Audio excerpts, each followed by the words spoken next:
ये रिद्धिमा और ईशा का फोर्थ पार्ट।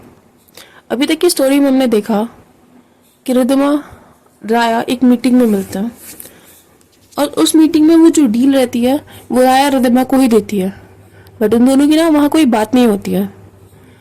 राया को वहाँ पे देख के रिद्धिमा को अच्छा नहीं लग रहा था, उसको कुछ फ्लैशबैक्स याद आ रहे थे, बट वो अपने आप को स्ट्रांग बनाती है और वहाँ से चली जाती है।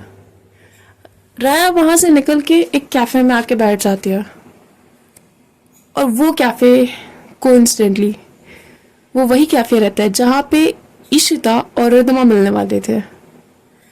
राया आके वहाँ पे बैठती है और अपने लिए एक कोल्ड कॉफ़ी ऑर्डर करती है। इशिता भी वहीं पे बैठी रहती है, वो वेट कर रही होती है रिद्धिमा का। हाँ, टाइमिंग थोड़ा जल्दी आ गई होती है इशिता, क्योंकि वो जल्दी फ्री हो चुकी होती है अपने काम से, तो वो थोड़ा जल्दी आके बैठ चुकी होती है क्योंकि उसको भी कोल्ड कॉफ़ी पीनी थी।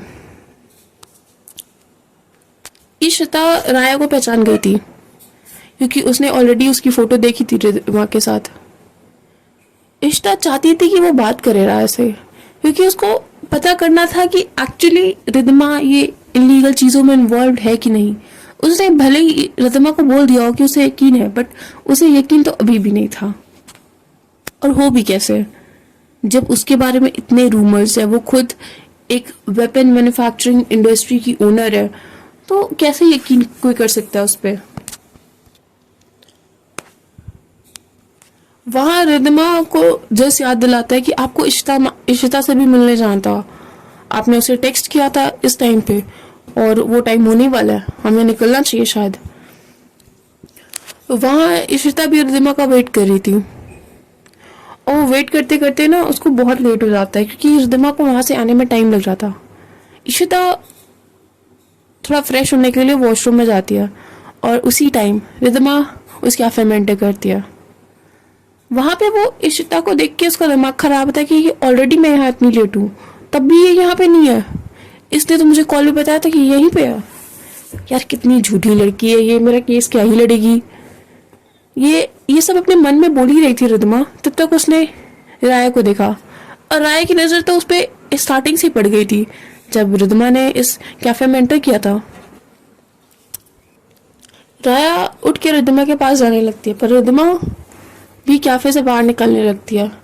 जस ने राया को नहीं देखा था, तो जस ने रिद्धिमा से पूछा, मैम अभी तक तो इशिता से अब मिली भी नहीं, अब बाहर क्यों जा रही हैं? रिद्धिमा ने कहा चलो बाहर तुम। रिद्धिमा बाहर निकल ही रही थी, राया ने उसका हाथ पकड़ा, उसको वॉशरूम में खींच के लेके गई। वॉशरूम के अंदर इशिता थी और ये लोग वॉशरूम के जस्ट बाहर खड़े होकर बात कर रहे थे और इन लोग की बातें ना इतनी तेज थी कि इशिता इन लोग की बातें सुन सकती थी। राय ने रिद्धिमा से कहा, मुझे तुमसे बात करनी है, एटलीस्ट तुम मुझसे बात तो कर सकती हो। रिद्धिमा ने कहा, हमारा ब्रेकअप हो चुका है तो हमें बात नहीं करनी चाहिए, शायद ये तुम्हें समझ नहीं आ रहा। राया ने रिद्धिमा से कहा, Riddhima I love you, I really do, and you know I really like you. You're the only person I loved. और मुझे नहीं लगता कि शायद मैं तुम्हें कभी भूल पाऊंगी। ये सब राया बहुत सॉफ्ट वॉइस में बोल रही थी, फेस पे स्माइल लेके। अभी तक हमें राया के फेस पे ना इतनी प्यारी स्माइल, इतनी सॉफ्ट वॉइस कभी नहीं देखी थी। राया is a kind of person कि तुम उससे थोड़ा भी ऊंची आवाज में बात करोगे वो तुम्हें गोली मार देगी तुम्हारे सर पे। रिद्धिमा ने कहा, हमारा ब्रेकअप हो चुका है और तुमने बोला था कि तुम वापस मेरी जिंदगी में कभी नहीं होगी, शायद तुम वो भूल रही हो और हमें एक दूसरे से दूर रहना चाहिए। राय ने कहा, आई नो मैंने बोला था कि मैं दूर रहूंगी तुमसे, बट तुम्हें लगता है कि हम दोनों अलग रह सकते हैं? रिद्धिमा ने कहा, हाँ मैं रह सकती हूँ तुमसे अलग। राय ने कहा, यार ओके चलो ठीक है, it's okay, I am sorry, अब तुम जा सकती हो। तुम I am sorry, I am sorry, मैंने तुम्हें डिस्टर्ब कर दिया, मुझे नहीं करना चाहिए था, तुम जा सकती हो। रिद्धिमा, इशिता ने, राय ने ये बोल के रिद्धिमा का हाथ छोड़ दिया। रिद्धिमा वॉशरूम से बाहर निकल गई। वो जस्ट वॉशरूम के बाहर खड़े थे तो वो बाहर से चली गई, मतलब कैफे में वापस। राया अभी भी खड़ी थी वहाँ वॉश बेसिन के पास, वो अभी भी खड़ी थी। उसकी आंखों में ना आंसू थे थोड़े। उसको फिर से एक फ्लैशबैक याद आया, जब रिद्धिमा और राया एक साथ होते थे।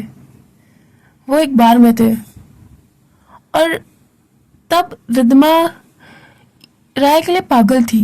रिद्धिमा उसको वॉशरूम में बाहर के वॉशरूम में ले जाके उसके कान में बहुत ही प्यार से बोल रही थी, राया, you know what, you look beautiful, I just want to kiss you, can I. और ये बोलते उसने राया के परमिशन का वेट नहीं करा, उसने उसने एक किस कर दिया उसे, और वो किस चलती रही और कई मिनट तक वो किस चली। वो सब सोच के राया के फेस पे फिर से स्माइल आ गई। और कुछ सेकंड बाद फिर राया को एक फ्लैशबैक याद आया।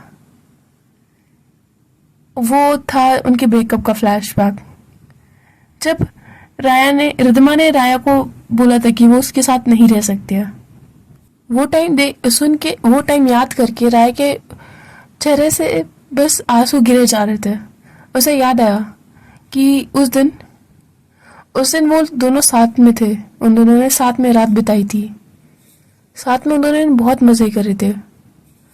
फिर अगले दिन सुबह रिद्धिमा कपड़े पहन के बस उसके बेड के पास खड़ी थी, वेट कर रही थी राय के जगने का। राय के जगते ही उसने बस राय से बोल दिया, I want to breakup with you, हम साथ नहीं रह सकते अब।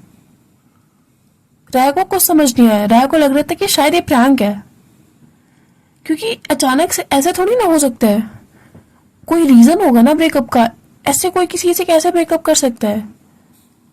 राय को कुछ समझ नहीं आता कि वो कैसे रिएक्ट करे। रिद्धिमा ये बोलते ही ना वो जाने लगी। राय ने कपड़े नहीं पहने थे। राय रिद्धिमा को रोकने के लिए उसके पास जाके उसको बैक से हक करके